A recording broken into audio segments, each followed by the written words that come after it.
Hello friends, good morning. നമ്മുടെ Kerala T V സീരിയലിലേക്ക് എല്ലാവർക്കും സ്വാഗതം. അനന്തപുരിയുടെ മുഖ്യ ശത്രുവെ എത്തിക്കഴിഞ്ഞിട്ടുണ്ട്.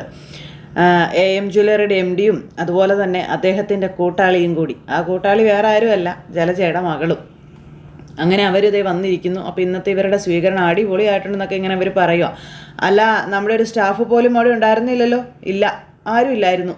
അപ്പോൾ ജ്വല്ലറിയുമായി ബന്ധപ്പെട്ട ആരും ഉണ്ടായിരുന്നില്ല എന്നും കുഴപ്പമൊന്നുമില്ലായിരുന്നു എന്ന് മാനേജർ പറയാം. അപ്പോൾ കുറച്ച് നാൾ കൂടി എനിക്കിങ്ങനെ ഇരുട്ടത്ത് നിൽക്കേണ്ടി വരും. ഞാൻ വെളിച്ചത്ത് വരുന്നത് വരെ കമ്പനിയുടെ MDയും എൻ്റെ ബിനാമിയായ താൻ തന്നെ ആയിരിക്കണം എന്ന് പറയുമ്പം ശരിയെന്നും പറഞ്ഞു. പിന്നെ ഇദ്ദേഹത്തെ പരിചയമുണ്ടോ എന്ന് ചോദിച്ചു കേട്ടോ. ആ പെൺകൊച്ചിനെ കാണിച്ച് വലിയ ചിരിയൊക്കെ ചിരിച്ചിരിക്കുക. അപ്പോൾ മകളല്ലേ സാർ, ഇന്ന് വരുമെന്ന് പറഞ്ഞിരുന്നല്ലോ. അപ്പം മകളാണ്. ഞാൻ അനന്തപുരിയിൽ നിന്ന് ഇറങ്ങിയതിന് ശേഷം പിന്നെ ആകെ കോണ്ടാക്റ്റ് ഉണ്ടായിരുന്നത് എൻ്റെ മോളുമായിട്ടാണ് എന്ന് പറയുന്നു. ജലജയുടെ ഭർത്താവാണെന്ന് തോന്നുന്നു അദ്ദേഹം. അപ്പോൾ ഞാൻ മോള് അമേരിക്കയിൽ പഠിക്കാൻ പോയതിന് ശേഷമാണ് ഞങ്ങൾ ബന്ധം പുതുക്കിയത് എന്ന് അദ്ദേഹം പറയുവാണേ. അപ്പോൾ വലിയ ചിരിയൊക്കെ ചിരിച്ചിങ്ങനെ നിൽക്കുന്നു. അപ്പോൾ എല്ലാം പറഞ്ഞതുപോലെ ദുബായിൽ മൂർത്തി ജ്വല്ലറിയെ തറ പറ്റിച്ചതുപോലെ ഇന്ത്യയിലും പ്രത്യേകിച്ച് കേരളത്തിനകത്തും അവരെ തകർത്തെറിയാൻ പോവുകയാണ് എന്ന് അദ്ദേഹം പറയുന്നു. അനന്തപുരിയിലെ ആനന്ദമൂർത്തി ബുദ്ധിമാനായ ബിസിനസ്സുകാരനാണെന്നും പക്ഷേ ആ ബുദ്ധിക്ക് ക്ഷതം സംഭവിച്ച ഒരു സമയമാണിതെന്നും അദ്ദേഹം പറയുക. അപ്പോൾ ഇങ്ങനെ നോക്കുക കേട്ടോ അവർ. ഇപ്പോൾ അയാൾക്കൊപ്പം എത്തിയില്ലെങ്കിലും അതിനടുത്തെത്തുന്ന കൊച്ചുമോനാണ് മൂർത്തീസ് ജ്വല്ലറിയുടെ MD എന്ന് അയാൾ പറയണു. അപ്പോൾ ദേ അങ്ങനെ പറയുമ്പോൾ അവനെ ഗൾഫിൽ തളയ്ക്കാൻ നോക്കിയിട്ട് നമുക്ക് പറ്റിയില്ല എന്നും ആ പിഴവ് ഇനി സംഭവിക്കാൻ പാടില്ല എന്നും പറഞ്ഞു. അപ്പോൾ അത് സാറെന്താണെന്ന് വെച്ചാൽ പറഞ്ഞാൽ മതി, അതുപോലെ തന്നെ ഞാൻ എല്ലാം ചെയ്തോളാമെന്ന് ഇയാൾ പറയാം.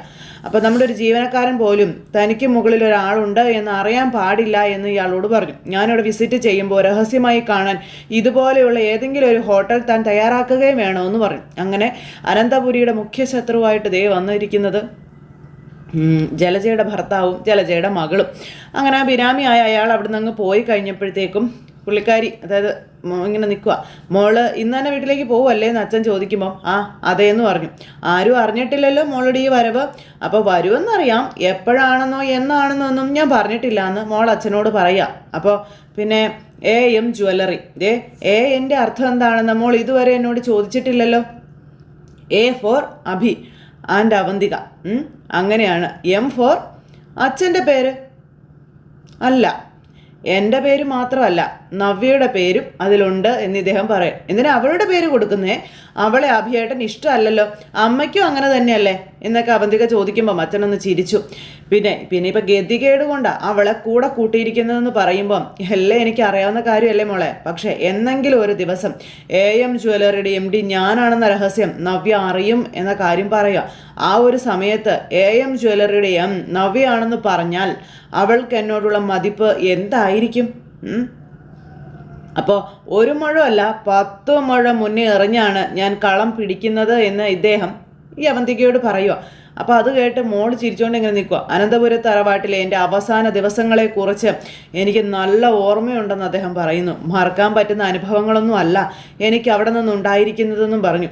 അന്നത്തെ എൻ്റെ ദിവസങ്ങൾ അനന്തമൂർത്തിക്കും അയാളുടെ മക്കൾക്കും കൊച്ചുമക്കൾക്കും വരണം, അതാണ് എൻ്റെ ആഗ്രഹം. ഒരു തപസ്സായിട്ടാണ് മോളെ ഞാനതിനെ എടുത്തിരിക്കുന്നത്. പിന്നെ അവിടെ ഏത് രീതിയിൽ ബിഹേവ് ചെയ്യണമെന്ന് ഞാൻ നിന്നോട് പറഞ്ഞിട്ടുണ്ടല്ലോ. അനന്തപുരിക്കാർ ഇനി കാണാൻ പോകുന്നത് മോളുടെ മറ്റൊരു മുഖമായിരിക്കണമെന്ന കാര്യം അച്ഛൻ മകൾക്ക് പറഞ്ഞു കൊടുക്കുക. അങ്ങനെ നിന്നെ അവിടെയുള്ളവർ ഇഷ്ടപ്പെടണം, അതേ രീതിയിൽ നീ കാര്യങ്ങൾ കൊണ്ടെത്തിക്കണം, താലോലിക്കണം, ചേർത്ത് പിടിക്കണം. അതിനുശേഷം നമുക്ക് അവരുടെ തകർച്ച പൂർണ്ണമാക്കിയെടുക്കാം എന്ന് പറയുമ്പോൾ എന്നാൽ പിന്നെ ഞാൻ അങ്ങോട്ട് പോയിക്കോട്ടെ അച്ഛാന്ന് ചോദിച്ചു.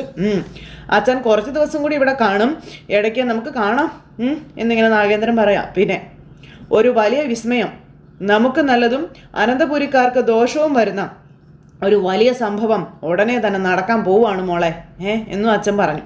പിന്നെ അത് ആ കുടുംബത്തിൻ്റെ തായ്വേരറക്കുന്നതിന് ഒരു സംശയവും വേണ്ട എന്നും പറഞ്ഞ് എല്ലാം പറഞ്ഞു കൊടുക്കുക. എല്ലാം കാത്തിരുന്ന് നമുക്ക് കാണാമെന്ന് പറഞ്ഞു മകളെ പറഞ്ഞു വിട്ട് അച്ഛനിങ്ങനെ അവിടെ നിൽക്കുവാണ്.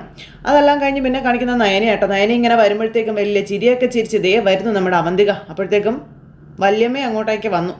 ദേവയാനി അപ്പോൾ ഒരു മുന്നറിയിപ്പും ഇല്ലാതെ ഇവളിങ്ങ് പോകുന്നു എന്ന് ദേവയാനി ചോദിക്കുക. ഭയങ്കര ചിരിയൊക്കെ ചിരിച്ച് നല്ല കുട്ടി ചമഞ്ഞ് നമ്മുടെ അവന്തിക മോൾ ഇങ്ങനെ വന്ന് കയറുക. അവന്തിക ഇങ്ങ് വന്നപ്പോൾ ദേവയാനി ഓടിച്ചെന്ന് കെട്ടിപ്പിടിക്കുന്നു, ഉമ്മ കൊടുക്കുന്നു. അതുപോലെ തന്നെ നയനയും ഭയങ്കര സ്നേഹപ്രകടനമൊക്കെ. അമ്മ എന്തെന്ന് ചോദിച്ചു. ഓ, നിൻ്റെ അമ്മയുടെ കാര്യമല്ലേ, അവൾ പറയേണ്ട നല്ല കാര്യങ്ങളൊന്നും പറയില്ല എന്ന് പറഞ്ഞു.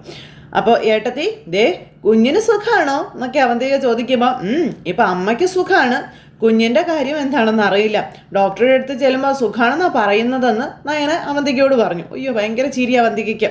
നോക്കിക്കേ, എനിക്ക് എന്തെങ്കിലും മാറ്റമൊക്കെ വന്നിട്ടുണ്ടോ എന്ന് നോക്കിക്കേ എന്ന് പറയുമ്പോൾ ഇവിടുന്ന് പോയ ആളൊന്നും അല്ല, കുറച്ച് വണ്ണമൊക്കെ വെച്ചിട്ടുണ്ട് അല്ല മോളെ എന്ന് നയനയോട് ദേവയാനി ചോദിക്കുമ്പോൾ അതെ അതെ കുറച്ച് ഹൈറ്റും തോന്നുന്നുണ്ടെന്ന് പറഞ്ഞു. അങ്ങനെ അയ്യോ വലിയ ചിരിയൊക്കെ ചിരിച്ച് നിൽക്കുക അവന്തികയെ. പിന്നെ MBA അല്ലേ കഴിഞ്ഞിരിക്കുന്നത്, അപ്പം പിന്നെ അവിയുടെ കാര്യം നിനക്കറിയാലോ, അവൻ കമ്പനിക്ക് ഒരു അസറ്റേ അല്ല, കമ്പനിയെ തളർത്താനാ അവൻ പലപ്പോഴും ശ്രമിച്ചിട്ടുള്ളതെന്ന് പറയുമ്പോൾ അതുകൊണ്ടെന്താ ഏട്ടൻ കമ്പനിയിൽ നിന്ന് പുറത്തായില്ലേ എന്ന് അവന്തിക ചോദിക്കും കേട്ടോ. അപ്പോൾ നയനയും ദേവേനയും ഇങ്ങനെ നോക്കുന്നു. ഞാൻ നമ്മുടെ ബിസിനസ്സിൻ്റെ ഭാഗമാണെങ്കിൽ ആദർശ് ചേട്ടനെയും അനിയേട്ടനെയും പോലെ കമ്പനിയുടെ ഉയർച്ചയ്ക്ക് വേണ്ടി മാത്രമേ പ്രവർത്തിക്കുകയുള്ളൂ എന്ന് പറഞ്ഞും കൊടുക്കണം ഇവരോട് 2 പേരോടും. പിന്നെ ഏട്ടനെ പോലെ എനിക്ക് സ്വാർത്ഥതയൊന്നും ഇല്ല എൻ്റെ അമ്മായി, ഏട്ടത്തിയെപ്പോലെ കമ്പനിയെ സ്നേഹിക്കണം എന്നുള്ളൊരു ചിന്ത മാത്രമേ എനിക്കുള്ളൂ എന്നൊക്കെ അവന്തിക ഇങ്ങനെ ഇവരോട് പറയുക. എന്നാൽ പിന്നെ ഞാൻ എല്ലാവരും ഒന്ന് കാണട്ടെ എന്ന് പറഞ്ഞ് ഇവൾ അകത്തേക്ക് കയറിപ്പോയി. അപ്പോൾ അവൾക്ക് നല്ല മാറ്റമുണ്ടെന്ന് തോന്നുന്നല്ലേ മോളെ എന്ന് ദേവയാനി നയനയോട് പറയുമ്പോൾ അഭിയെ അനുകരിക്കാതിരുന്നാൽ മതിയമ്മേ, അങ്ങനെയാണെങ്കിൽ അവൾക്ക് നല്ലൊരു ഭാവി ഉണ്ടാകും എന്ന് നയന പറയണു. അങ്ങനെ അതും പറഞ്ഞത് ഇവർ സംസാരിച്ചുകൊണ്ട് ഇങ്ങനെ നിൽക്കുമ്പോഴത്തേക്കും ജലജയുടെ അടുത്തേക്ക് മോള് ജലജ പത്രമൊക്കെ വായിച്ചുകൊണ്ട് അങ്ങനെ ഇരിക്കുക. മോളെ കണ്ടപ്പോഴത്തേക്ക് എൻ്റെ പുന്നാര മോൾ എത്തിയോ എന്ന് ചോദിച്ചാൽ അമ്മ കെട്ടിപ്പിടിച്ച് കുറേ ഉമ്മയൊക്കെ കൊടുക്കണു. ഭയങ്കര സ്നേഹപ്രകടനം. സാധാരണ കുട്ടികൾ പുറത്തേക്കൊക്കെ പോയിട്ട് വരുമ്പോൾ നല്ല ക്ഷീണവും തളർച്ചയൊക്കെ ഉണ്ടാകുന്നതാണല്ലോ, എൻ്റെ മോൾ അങ്ങ് സ്മാർട്ടായല്ലോ എന്നൊക്കെ ജലജ പറയുമ്പം അതെ, എല്ലാ അർത്ഥത്തിലും ഞാൻ സ്മാർട്ടായി എന്ന് അവന്തിക. പുറമേ മാത്രമല്ല എൻ്റെ സ്വഭാവം മൊത്തത്തിൽ അങ്ങ് മാറിയമ്മയെന്ന് പറയാം. മാറിയെന്ന് പറഞ്ഞാൽ നീ എന്താ ഉദ്ദേശിച്ചേ? അല്ല, ഇവിടുന്ന് പോകുമ്പോഴേ ഏട്ടനെയും അമ്മയെയും അനുസരിക്കുന്ന ഒരാളായിരുന്നു ഞാൻ. ഇപ്പം എനിക്ക് സ്വത്തിനോടും പണത്തിനോടും ഒന്നും ഒരു താല്പര്യവും ഇല്ല എന്ന് അവന്തിക ജലജയോട് പറയുക. അത് അയർലൻഡിൽ പഠിച്ചതിൻ്റെ ഗുണമാണ്.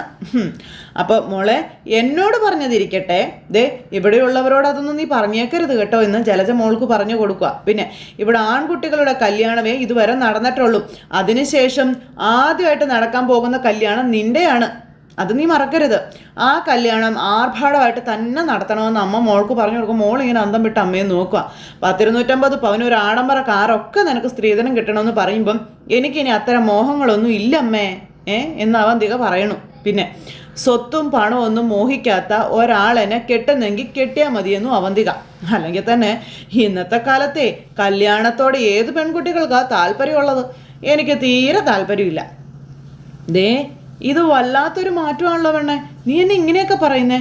എന്നും പിന്നെ അമ്മയും ചേട്ടനെയും പോലെ അടിയും കൂടി അത്യാഗ്രഹമായിട്ട് നടന്നാൽ മതിയോ എന്നൊക്കെയാണ് മകൾ അമ്മയോട് ചോദിക്കുന്നത്. അയർലൻഡിൽ പോയി കുറച്ച് പുതിയ ഫ്രണ്ട്സിനെയൊക്കെ കിട്ടിയപ്പോഴേ എൻ്റെ സ്വഭാവം മൊത്തത്തിൽ മാറിയെന്ന് അമ്മ അങ്ങ് കരുതിക്കോളാൻ മോൾ അമ്മയോട് പറയണു. അമ്മ അന്തം വിട്ട് നോക്കി നിൽക്കുക. ഇനി അമ്മയായാലും ഏട്ടനായാലും തെറ്റ് ചെയ്താൽ അത് ഞാൻ മുഖത്ത് നോക്കി അങ്ങ് പറയുമെന്നും അവന്തിക അമ്മയോട് പറയുകയും ചെയ്തു. എനിക്കിനി പഴയ അവന്തിക ആവാനൊന്നും പറ്റത്തില്ല എന്നും. ഇതൊക്കെ കേട്ട് ജലജയ്ക്ക് വിശ്വസിക്കാൻ പോലും പറ്റുന്നില്ല. ഇതേ പുതിയ അവന്തിക, അതുകൊണ്ട് അനന്തമൂർത്തി മുത്തശ്ശൻ്റെ പാരമ്പര്യം അതേപടി കാത്തു സൂക്ഷിക്കണം എന്നാഗ്രഹിക്കുന്ന മുത്തശ്ശൻ്റെ കൊച്ചുമോളാണെന്ന് അവന്തിക ജലജയോട് പറയുന്നു. അയ്യോ എന്നും പറഞ്ഞ് ജലജ നിൽക്കണു. അവന്തിക വലിയ ചിരിയൊക്കെ ചിരിച്ച് ഇങ്ങനെ നിൽക്കുക അമ്മയെ നോക്കി. അതും പറഞ്ഞ് അവന്തിക അകത്തേക്ക് കയറിപ്പോഴത്തേക്കും ഈ പെണ്ണിന് എന്താ പറ്റിയേ? ഇവിടുന്ന് പോയ ആളെ അല്ലല്ലോ ഇവൾക്ക് എന്നാ പറ്റിയേ എന്നൊക്കെ പറഞ്ഞുകൊണ്ട് ഇങ്ങനെയാണ് നിൽക്കുക സ്വന്തം. അത് കഴിഞ്ഞ് പിന്നെ നമ്മുടെ മുത്തശ്ശൻ അവിടെ ഇരുന്ന് ഇങ്ങനെ ന്യൂസ് വായിച്ചുകൊണ്ടിരിക്കുക. സ്വർണത്തിൻ്റെ വിലക്കയറ്റം, വേൾഡ് വാറിന് സാധ്യത എന്നൊക്കെ പറഞ്ഞ് എല്ലാം ഒരു പ്രതിസന്ധിയാണല്ലോ സൃഷ്ടിക്കുന്നതെന്ന് പറഞ്ഞ് മുത്തശ്ശൻ ഇരിക്കുമ്പോഴാണ് അവന്തിക മുത്തശ്ശൻ്റെ അടുത്തേക്ക് വരുന്നത്. അല്ല, മുത്തശ്ശൻ എന്തിനാ തനിയെ സംസാരിക്കുന്നേ എന്നും ചോദിച്ച്. അപ്പം മോളെത്തിയോ എന്നും ചോദിച്ചു മുത്തശ്ശൻ. അപ്പത്തേക്ക് അവന്തിക ഓടി വന്ന് മുത്തശ്ശൻ്റെ കാലത്തോട്ട് അനുഗ്രഹമൊക്കെ മേടിക്കുന്നു. ഭയങ്കര ഭയഭക്തി ബഹുമാനത്തോടു കൂടിയൊക്കെ ആശാത്തി ഇങ്ങനെ നിൽക്കുവാണ്. മുത്തശ്ശനപ്പത്തേക്ക് മോളെ കെട്ടിപ്പിടിച്ചു, സ്നേഹപ്രകടനമൊക്കെ നടത്തി. അപ്പോൾ മാർക്കറ്റ് മൊത്തത്തിൽ പ്രതിസന്ധിയിലല്ലേ മോളെ, അത് നമ്മളെയും സാരമായി ബാധിച്ചിട്ടുണ്ടെന്ന് പറയുമ്പം ഇനിയും കാര്യമായി ബാധിക്കും, അതിനുള്ള നീക്കങ്ങളൊക്കെ അണിയറയിലും നടക്കുന്നുണ്ടെന്ന് അവന്തിക മനസ്സിലന്നേരം അവിടെ നിന്ന് പറയുക. ആദർശേട്ടനല്ലേ ഇപ്പം തലപ്പത്ത്, എത്ര താഴേക്ക് പോയാലും ആദർശേട്ടൻ അവിടെ നിന്നെല്ലാം കമ്പനിയെ മുകളിലേക്ക് കൊണ്ടുവരില്ലേ എന്ന് അവന്തിക ചോദിക്കുക. പോരാത്തതിന് ഇപ്പം ആദർശേട്ടൻ്റെ ഭാര്യയായിട്ട് വന്ന ആള് നമ്പർ 1 ഡിസൈനറും കൂടിയല്ലേ എന്നൊക്കെ ചോദിക്കുമ്പം അവൻ പാരമ്പര്യം കാത്തു സൂക്ഷിക്കുന്ന കൊച്ചുമോനാ, അതുകൊണ്ട് എനിക്കൊരു ഭയവും ഇല്ല എന്ന് മുത്തശ്ശൻ അവന്തികയോട് പറഞ്ഞു. പിന്നെ മോളുടെ ആങ്ങളെ കമ്പനിയിൽ നിന്ന് മൊത്തത്തിൽ പുറത്താക്കി. അതിൻ്റെ ഒരു വേദനയും പരിഭവവും ഒക്കെ നിൻ്റെ അമ്മയ്ക്കും ഉണ്ട്. അതുപോലെ അതിനൊക്കെ ഒരു മോള് പരിഹാരമായി മാറണം എന്നൊക്കെ പറയുമ്പോൾ ഈ ഭയങ്കര ചിരിമോക്ക്. അഭി ഒഴിച്ചുള്ള ഈ വീട്ടിലുള്ള എല്ലാ കൊച്ചുമക്കളും MBA കഴിവ് തെളിയിച്ചു കഴിഞ്ഞിട്ടുണ്ടെങ്കിൽ ആദർശ് എല്ലാം കൂടി അള്ളി പിടിച്ചുകൊണ്ടൊന്നും ഇരിക്കത്തില്ല എന്നും ഇപ്പം എനിക്ക് കൊടുത്തതുപോലെ തന്നെ മോൾക്കും ഒരു പാർട്ട് തരുമെന്ന് മുത്തശ്ശൻ പറയണു. പക്ഷേ ഇപ്പോഴത്തെ പ്രതിസന്ധിയെ അതിജീവിച്ചേ പറ്റുള്ളൂ എന്ന് മുത്തശ്ശൻ പറഞ്ഞു. അപ്പോൾ അതൊക്കെ ശരിയാകും മുത്തശ്ശ. എൻ്റെ ഏട്ടനെ കമ്പനിയിലെ അടുപ്പിക്കാതിരുന്നാൽ മതി. ബാക്കിയൊക്കെ ആദർശേട്ടനും അനിയേട്ടനും പിന്നെ എൻ്റെ അമ്മാവന്മാരും കൂടി ഓക്കെ ആക്കിക്കോളും എന്നൊക്കെ അവന്തിക പറയുകയും ചെയ്തേ. അപ്പോൾ ഇപ്പോൾ അഭിയോട് മോൾക്ക് പഴയ മതിപ്പില്ലല്ലേ എന്ന് ചോദിക്കുമ്പം മുൻപും മതിപ്പൊന്നും ഇല്ല മുത്തശ്ശ, പിന്നെ എൻ്റെ സ്വന്തം ഏട്ടനായി പോയില്ലേ, അതുകൊണ്ട് തീർത്തും അങ്ങ് തള്ളിക്കളയാൻ എന്നെ കൊണ്ട് പറ്റത്തുമില്ലല്ലോ, അതുകൊണ്ട് ഇങ്ങനെയൊക്കെ. ഇനി പക്ഷെ മുത്തശ്ശൻ ചിന്തിക്കുന്നത് പോലെ ഞാനും ചിന്തിക്കാൻ പോവാ. കുടുംബത്തിലും ബിസിനസ്സിലും ഒക്കെ ആര് ബാധ്യതയായാലും അവരെ സ്നേഹിക്കാൻ ഇനി എന്നെ കിട്ടത്തില്ല എന്ന് പറയുമ്പോൾ മോളുടെ വാക്കും പ്രവൃത്തിയും ഒന്നിച്ചു വന്നാൽ കമ്പനിക്ക് നല്ലൊരു GM-നെ കിട്ടും എന്ന് മുത്തശ്ശൻ അവന്തികയോട് പറയുന്നു. ഇല്ലേ, ചിരിയും ചിരിച്ച് നിൽക്കുക അവന്തിക. പെട്ടെന്നൊന്നും ഞാൻ ആ സ്ഥാനം ഏറ്റെടുക്കുന്നില്ല, ഇപ്പം വന്നതല്ലേ ഉള്ളൂ, കുറച്ച് ദിവസം ഫ്രീ ഒക്കെ ആയിട്ട് നടക്കട്ടെ എന്ന് പറയുമ്പോൾ ശരിയെന്ന് പറഞ്ഞു. ശരി മുത്തശ്ശ എന്നും പറഞ്ഞുകൊണ്ട് അവന്തിക അവിടെ നിന്ന് അങ്ങോട്ടേക്ക് പോയി. അവന്തിക അങ്ങ് പോയി കഴിഞ്ഞപ്പോൾ മുത്തശ്ശന് വലിയ പ്രതീക്ഷയോടെ നിൽക്കുക. പുറത്തിറങ്ങി താൻ പകുതി ജയിച്ചു എന്നുള്ളൊരിതിൽ അവന്തിക ഇങ്ങനെ നിൽക്കുകയാണ്. എന്നിട്ട് ഒരു ചിരിയും ചിരിച്ച് ഇങ്ങനെ നിൽക്കുന്നു.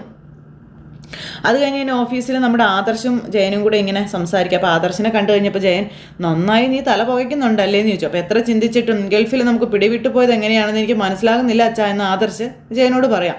AN ജ്വല്ലറിയുടെ MD ഒരു ഡേവിഡ് ആണെന്നും അയാളെ നമുക്ക് മുൻപരിചയം ഇല്ല എന്ന കാര്യമൊക്കെ ജയൻ ഇങ്ങനെ ആദർശിനോട് പറയുമ്പം അങ്ങനെ ഒരാളുമായിട്ട് നമുക്ക് യാതൊരു ശത്രുതയില്ല എന്ന് ആദർശ്. എന്നിട്ട് എന്തുകൊണ്ട് അയാൾ ഈ വൃത്തികെട്ട കളി കളിക്കുന്നതെന്ന് മനസ്സിലാകുന്നില്ലല്ലോ എന്ന് ജയൻ. പിന്നെ അയാളൊരു കുറുക്കനാണ് എന്നുള്ള കാര്യം ഉറപ്പാ, അല്ലെങ്കിൽ അനന്തപുര തറവാട്ടിലെ ഒരു പെൺകുട്ടിയെ മോഡലാക്കാൻ അയാൾ തീരുമാനിക്കത്തില്ലല്ലോ എന്ന് പറയുമ്പം അത് അവർക്ക് ഒരുപാട് മൈലേജാണ് ഉണ്ടാക്കി കൊടുത്തിരിക്കുന്നതെന്നും അനന്തമൂർത്തിയുടെ കൊച്ചുമോള് AM ജ്വല്ലറിയുടെ മോഡൽ അതാണ് ഇപ്പോൾ സോഷ്യൽ മീഡിയയിലെ പ്രധാന ചർച്ചാ വിഷയമെന്ന് ആദർശ് അച്ഛനോട് പറയുന്നു. അച്ഛ, അത് ചെറിയ ക്ഷീണമൊന്നും അല്ല നമുക്ക് നൽകിക്കൊണ്ടിരിക്കുന്നതെന്ന് പറയുമ്പം ഒറ്റ നിമിഷം കൊണ്ട് അതൊക്കെ പൊളിക്കാവുന്നതേ ഉള്ളൂ എന്ന് ജയൻ. അങ്ങനെ പൊളിച്ചു കളഞ്ഞാലേ നമുക്ക് നേട്ടമൊന്നും ഉണ്ടാവത്തില്ല അച്ഛ എന്ന് ആദർശ്.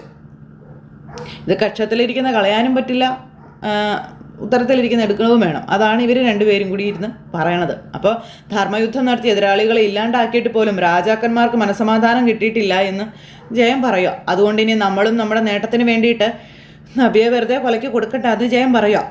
അവളാണെങ്കിൽ പ്രതികാര ചിന്ത കൂടുതലുള്ള പെൺകുട്ടിയാണെന്നും പറഞ്ഞു. സത്യങ്ങൾ അറിഞ്ഞു കഴിഞ്ഞാലേ അബിയെ വെട്ടിക്കൊന്നിട്ട് അവളും മരിക്കുക എന്നുള്ള കാര്യം 100% ഉറപ്പാണെന്നൊക്കെ ഇങ്ങനെ നിന്ന് പറഞ്ഞു. എനിക്കിപ്പോൾ ഒരൊറ്റ ചിന്ത മാത്രമേ ഉള്ളൂ അച്ഛാ, മുത്തശ്ശൻ്റെ ടെൻഷൻ ഒന്ന് കുറച്ച് കൊടുക്കണം.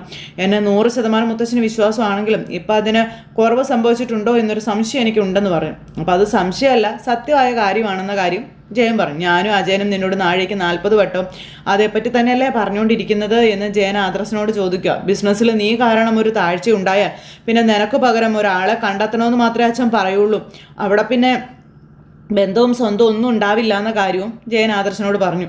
അജയനും എനിക്കും പല പാളിച്ചകളും പറ്റിയിട്ടുണ്ട്, അതുകൊണ്ട് മക്കളാണെന്ന് കരുതിയൊന്നും ക്ഷമിച്ച് തന്നിട്ടില്ല അച്ഛൻ.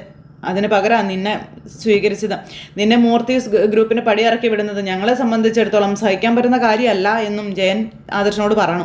അത് നമ്മുടെ കുടുംബത്തിൻ്റെ തന്നെ താളം തെറ്റിക്കുമെന്നും. അത് കേട്ട് കഴിഞ്ഞപ്പം മാർക്കറ്റ് പിടിച്ചെടുക്കാൻ വേണ്ടിയിട്ട് 0% മേക്കിംഗ് ചാർജ് എന്നുള്ള പരസ്യമായിട്ട് AN ജ്വല്ലറി സെയിൽ നടത്തിക്കൊണ്ടിരിക്കുന്നതെന്നും അതുപോലെ നമ്മുടെ ഷെയർ വിറ്റിട്ട് പലരും ബൾക്കായിട്ട് AN ജ്വല്ലറിയുടെ ഷെയർ വാങ്ങുന്നുണ്ടെന്നും ആദർശ് പറഞ്ഞു. അതാ അവർക്ക് പെട്ടെന്നൊരു കുതിച്ചുചാട്ടം ഉണ്ടാക്കിയതെന്നൊക്കെ ആദർശ് പറയുമ്പോൾ യുദ്ധവും മിഡിൽ ഈസ്റ്റിലെ മറ്റു പ്രശ്നങ്ങളും ഒക്കെ കൊടുമ്പരി കൊണ്ട് നിൽക്കുന്ന സമയത്ത് മാർക്കറ്റിന് ഒരു ചാഞ്ചാട്ടമൊക്കെ ഉണ്ടായിട്ടുണ്ടെന്നും ആ സമയത്താണ് മറ്റുള്ളവരുടെ കണ്ണ് തള്ളുന്ന രീതിയിൽ അവർ കയറി പോകുന്നതെന്നും ജയൻ പറയുക. പിന്നെ സാഹചര്യം ഒട്ടും അനുകൂലമായിട്ടുള്ള കാര്യമല്ലല്ലോ മോനെ എന്ന് ജയൻ പറയുമ്പോൾ ഇങ്ങനെ അന്തം വിട്ട് നോക്കുക ആദർശ്. അത് നീ മനസ്സിൽ വെച്ചേക്കണം കേട്ടോ എന്ന് അച്ഛൻ മോന് പറഞ്ഞു കൊടുക്കുന്നു. ഈ ഡേവിഡിനെക്കുറിച്ച് കൂടുതൽ അറിയാനായിട്ട് ഞാനും അജയനും തീരുമാനിച്ചിട്ടുണ്ടെന്നും ഇനി ആ വഴിക്കാണ് ഞങ്ങളുടെ യാത്രയെന്നും ജയൻ പറയുമ്പോൾ നീ ബിസിനസ്സിൽ കൂടുതൽ ശ്രദ്ധിക്കണമെന്നും പിന്നെ നയനമോളെ അമ്മയാകാൻ പോകുന്ന തയ്യാറെടുപ്പിലായതുകൊണ്ട് മോളെ ഇനി കൂടുതൽ ബുദ്ധിമുട്ടിക്കാനൊന്നും പറ്റത്തില്ല എന്ന് ജയൻ ആദർശിനോട് പറയും. പിന്നെ മോള് വീട്ടിലിരുന്ന് അത്യാവശ്യം ഡിസൈനും കാര്യങ്ങളൊക്കെ ചെയ്തോട്ടെ, പക്ഷേ കമ്പനി ബ്രില്യൻ്റ് ആയിട്ടുള്ള ഡിസൈനേഴ്സിനെ അത്യാവശ്യമാണെന്നുള്ള കാര്യമൊക്കെ ഇങ്ങനെ അച്ഛൻ മോനോട് പറഞ്ഞും കൊടുത്തു. ട്രഡീഷണൽ ആ ഒരു ഇതുകൊണ്ടാണ് നമ്മൾ ഒന്നാമത് എത്തിയത്, അതിലേക്കാണ് AM ജ്വല്ലറിയും ശ്രദ്ധ പതിപ്പിക്കുന്നതെന്നൊക്കെ ഈ ജയൻ പറഞ്ഞു കൊടുത്തു ആദർശിനോട്. അതൊക്കെ നമ്മൾ ശ്രദ്ധയോടുകൂടി തന്നെ കാണണമെന്നും അതൊക്കെ സീരിയസ് ആയിട്ട് എടുക്കണമെന്നും പറഞ്ഞുകൊണ്ട് നിൽക്കണു അവർ. ഇത് കഴിഞ്ഞതിന് ശേഷം പിന്നെ അബിയും അതുപോലെ നവ്യയും കൂടി അവിടെ റൂമിലിരിക്കുക. അപ്പം നവ്യ ഒരുങ്ങുന്നത് കണ്ടപ്പോൾ നീ ഏത് നേരം ഇങ്ങനെയാണോ, നീ ഒരു മോഡലല്ലേ, അതുകൊണ്ട് ഒരു മോഡലിന് കുറച്ചുകൂടെ ഒക്കെ മോഡേണായി നടക്കാം എന്നും പറഞ്ഞുകൊണ്ട് പറയുക ഈ അബി. അതിലിപ്പോൾ എന്താ എത്ര കുഴപ്പമെന്ന് ചോദിക്കുമ്പോൾ കുഴപ്പമൊന്നുമില്ല, എനിക്ക് നിൻ്റെ അനുവാദം മാത്രം ചോദിച്ചാൽ മതിയെന്ന് നവ്യ. നിനക്ക് ഇഷ്ടപ്പെട്ടില്ലെങ്കിൽ പിന്നെ ഞാൻ ഈ വേഷം ഇട്ടുകൊണ്ട് പോകുന്നതിൽ അർത്ഥമില്ല എന്നൊക്കെ പറഞ്ഞു. അപ്പോൾ നിന്നെ ഡിമാൻഡ് ചെയ്യുന്ന AM ജ്വല്ലറിക്കാർ വിളിച്ചുകൊണ്ടിരിക്കുകയാണെന്നും അതത്ര നിസ്സാരമായിട്ട് നീ കാണരുതെന്നൊക്കെ ഈ അബി പറയുവാണ് ഭാര്യയോട്. അപ്പോൾ അവരെ ഇമ്പ്രസ് ചെയ്യുന്ന രീതിയിൽ വേണം നമ്മുടെ ഡ്രസ്സിങ്ങും അതുപോലെ തന്നെ നമ്മുടെ സംസാരവും ഒക്കെ, മനസ്സിലായോ? നിൻ്റെ അനിയത്തി ഡിസൈനിങ് വലിയ പേരെടുത്തിട്ടുണ്ടെങ്കിൽ അതിനേക്കാളും വലിയ പേരാണ് നിനക്കിനി വരാൻ പോകുന്നതെന്ന് നവ്യയോട് അഭി പറയാം. അവരുടെ ഡിസൈന് വലിയ ഡിമാൻഡായിരിക്കും, പക്ഷെ എന്ന് വെച്ച് ഡിസൈൻ ചെയ്തവരെ മറ്റുള്ളവർ തിരിച്ചറിയണമെന്നൊന്നുമില്ല. പക്ഷെ ആ സമയം അതുപോലെയല്ല ഒരു മോഡലിൻ്റെ കാര്യം, അവളെ എല്ലാവരും തിരിച്ചറിയുമെന്ന് പറഞ്ഞ് ഇങ്ങനെ പുകഴ്ത്തി വിടുവാട്ടോ. ഇത് കേട്ടപ്പോൾ നവ്യക്ക് ഭയങ്കര സന്തോഷം. കഴിഞ്ഞ ദിവസം നമ്മൾ സിനിമയ്ക്ക് പോയപ്പോൾ നീ കണ്ടില്ലായിരുന്നോ, തിയേറ്ററിൽ നീ അങ്ങ് നിറഞ്ഞു നിൽക്കുമായിരുന്നു. അപ്പം പറഞ്ഞു നവ്യ. സിനിമ കണ്ട് പുറത്തിറങ്ങിയപ്പോൾ സെൽഫി എടുക്കാനായിട്ട് എത്ര പേരാണ് നിൻ്റെ അടുത്ത് വന്നതെന്നൊക്കെ ഭയങ്കര ഡയലോഗും കാര്യങ്ങളൊക്കെ പറഞ്ഞ് നവ്യ പുകഴ്ത്തി പറഞ്ഞു വിടുന്നു. സത്യം പറയല്ലോ, വലിയ വലിയ ജ്വല്ലറികളുടെ മോഡലുകൾക്ക് സിനിമാ താരങ്ങളെക്കാളും വലിയ പബ്ലിസിറ്റി ആണെന്നൊക്കെ പറയും. അതെ അങ്ങനെ 10 പേർ അറിയണം എന്ന് എനിക്ക് പണ്ടേ ആഗ്രഹം ഉണ്ടായിരുന്നതാണെന്നൊക്കെ നവ്യ അബിയോട് പറയുന്നു. ഞാൻ നിന്നോട് പറഞ്ഞിട്ടില്ലേ കോളേജിലൊക്കെ വെച്ച് ഞാൻ എല്ലാ പ്രോഗ്രാമിലും പങ്കെടുക്കുമായിരുന്നെന്ന് എന്നും പറഞ്ഞ അബി ഇങ്ങനെ നിൽക്കുക. എന്തായാലും ഈശ്വരനായിട്ടാ അതിനൊരു മാർഗം എനിക്ക് കാണിച്ചു തന്നതെന്നൊക്കെ നബി ഇങ്ങനെ നിന്ന് തട്ടി വിടുവാട്ടോ. നേരം എന്നാൽ നീ വാ, നമുക്ക് പോയിട്ട് വരാം. അല്ല നീ പോയിക്കോ, ഞാൻ അങ്ങോട്ട് വന്നാലേ ശരിയാവത്തില്ല എന്ന് പറഞ്ഞു. അതെന്താ നീ അങ്ങോട്ട് വന്നാൽ ശരിയാവാത്തേ? അത് പിന്നെ ശരിയാവാത്തത് കൊണ്ടാണെന്ന് പറയുമ്പോൾ നീ ആരെയും ഭയക്കുന്നതെന്ന് ചോദിച്ചു. നമ്മളിനി ആരെയും ഡിപ്പെൻഡ് ചെയ്ത് ജീവിക്കാൻ ഉദ്ദേശിക്കുന്നില്ലല്ലോ എന്ന് നവ്യ അബിയോട്. അതുകൊണ്ട് ആരുടെയും മുഖം നോക്കേണ്ട കാര്യമില്ല എന്നും പറഞ്ഞു കൊടുക്കുക നവ്യ അബിയോട്. അത് കേട്ടപ്പോഴും അബിക്ക് പേടി. നീ ഒരുപാട് പേരുടെ മുന്നിൽ വളഞ്ഞു നിന്നാലേ താന്നു പോകുന്നത് ഞാൻ കൂടിയാണെന്നും പറഞ്ഞുകൊണ്ട് നവ്യ പറയുവാണ്. തെറ്റ് ചെയ്ത ഒരാളിപ്പോൾ വീണ്ടും നമ്മളെ കോമാളിയാക്കാൻ വേണ്ടി വന്നിരിക്കുക. അയാളുടെ ഭാര്യ അമ്മയും എല്ലാവരും കൂടെ ചേർന്നിട്ടാണ് നമുക്കിട്ട് പണി തന്നുകൊണ്ടിരിക്കുന്നത്. അതിനൊക്കെ നമ്മളാൽ കഴിയുന്ന തിരിച്ചടി കൊടുത്തേ പറ്റൂ, ഇല്ലെങ്കിൽ ശരിയാവില്ല അബി എന്നും പറഞ്ഞുകൊണ്ട് നവ്യ അവിടുന്ന് പോകുമ്പോൾ അബി ഇങ്ങനെ അവിടെ ഭയങ്കര ചിരിയൊക്കെ ചിരിച്ച് ഇങ്ങനെ കുറുക്കൻ്റെ നോട്ടമായിട്ട് ഇങ്ങനെ നിൽക്കുകയാണ്. എന്തായാലും അനന്തപുരിയുടെ വേര് പിഴുതെറിയാൻ ആരും അറിയാതെ ചെകുത്താൻ എത്തിക്കഴിഞ്ഞു. അപ്പോൾ എല്ലാവരും കാത്തിരുന്ന് കാണണം കേട്ടോ. എല്ലാവർക്കും നല്ലൊരു ദിവസം ആശംസിക്കാനേ. വീണ്ടും കാണുന്നത് വരെ എല്ലാവർക്കും ടാറ്റാ.